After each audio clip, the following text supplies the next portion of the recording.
just playing in front of so many family, friends? Sure. Does that affect you at all? Not really.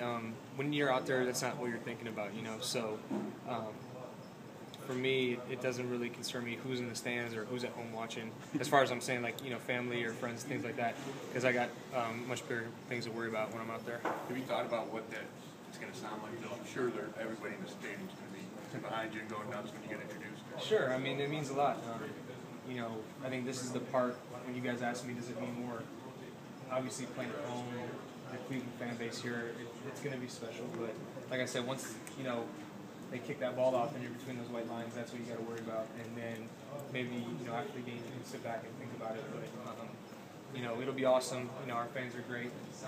Like I said, they'll be quiet for us and they'll be loud for them. So it's definitely an advantage. Brian, how important is it to build that belief in the huddle as you guys are trying to come back to make everybody understand that we can do this now? I think this team as a whole has a never say die attitude. Anything can happen. You just got to fight to the end, and good things can happen. Now, is it going to happen every time? You never know. But we practice that 2-minute drill all the time. We were prepared for the situation, and you just got to be able to do it consistently. And I think that's where that mentality really builds up.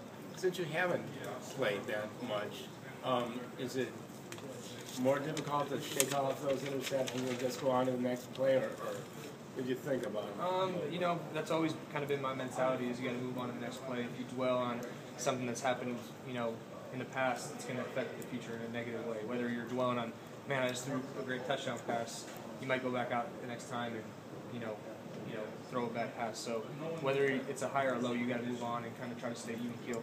How much you've had time to digest the film and move forward from that? How would you assess Sunday's game, and what do you need to get better? It was okay. I really disappointed in myself with those decisions that I made, because those are kind of easy things, and usually that's not in my game, is to make bad decisions like that. So those are things that have kind of stuck with me. But now you watch it and you move on, because in this league, if you take too much time to dwell on last week, you're gonna screw yourself up for next week. So you watch it, I watch it by myself, watch it with the offense, and then you move on to Cincinnati, and because you have to be ready for a team like that coming in here. They're very talented, very well coached, and that's got to be your main focus going forward. Brian, how do you balance being a quick decision maker, getting the ball out really fast, and not throwing throws you're going to want to want back? It's a feel for the play. It's a feel for what the defense is doing on that play. There's so many variables involved. On a certain play, you might have to hang in there a little bit longer, or on certain plays, you can get the ball out really quick and let the guys, make a play with it. So it just depends on, the situation. Which Browns quarterback do you most connect with from the past? From the past? Yeah. Probably Bernie, just because he's been around. I haven't, had any relationship with any other guys that have been here. So you were only 7 when he left. Yeah. No, I'm 7. You don't remember seeing him play very much? No, I do remember seeing do? him play. Yeah, I was at the last game, and up until that point, before that, we had season tickets, so we were going all the time. Wait a minute, his last game? No, well, I was probably there for that one too, but I was there for I was, from when I was, I don't know what age, but we had season tickets, so every game my dad and I would go. Okay. So I know I saw him play a bunch. Where were the season tickets situated? They were behind one of the posts, so it was kind of hard to see. I just remember trying to look around the post and see if Eric Metcalf made it up the middle. Hey, did you and Bernie talk last week?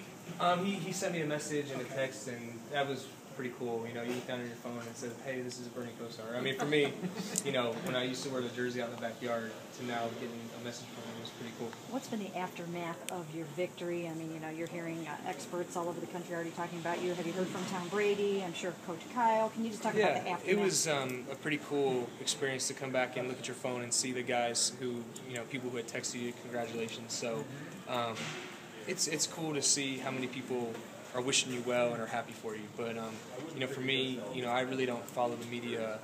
You can't get caught up in it. You got to ignore it. And, my main concern is, getting better today, getting better tomorrow, getting better for Cincinnati on Sunday. Just for the record, did you hear it from Brady? Did you talk to him? I did. Yeah. Or text him or talk? Text. What can you share with us? I'm not going to share that. Yeah. Hey, Brian, in your self-evaluation, what did you do best this? I don't know. I think just come out and play relaxed.